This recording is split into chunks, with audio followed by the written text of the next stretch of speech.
have to say, having just sat through the conversation before the break about what this committee can do to uphold bipartisanship, this is the opposite.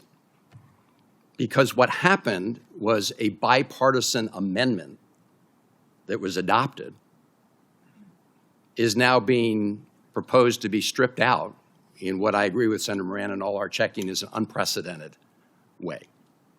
And I want to underscore the fact that my original amendment with respect to the funds that have been set aside to build the FBI at a site that was selected was not just about Maryland and Van Hollen.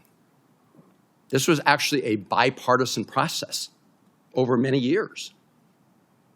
And what happened was the Trump administration came in and they proposed a de facto rescission of the funds.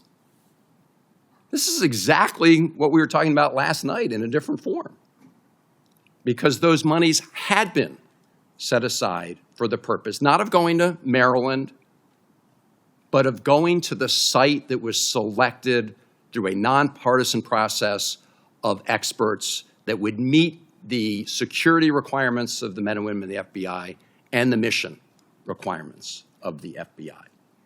This has been a long bipartisan process. And so when we got the request for reprogramming from the FBI, I had hoped that we would, on a bipartisan basis, say, no, we're not going to accept your reprogramming request because it flies in the face of longstanding bipartisan support for this process. We did not do that. And so I offered the amendment to make sure that we defend that process. And Madam Chair, I do want to just take a moment for our colleagues to emphasize again the bipartisan nature of this decision over many years, because this battle is not going away.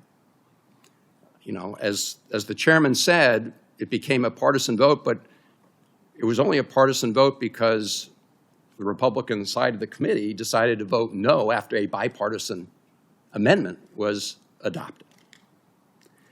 And so this is a microcosm of the overall challenge that we are facing. And I would have hoped that as a committee that we stood up for that bipartisan decision.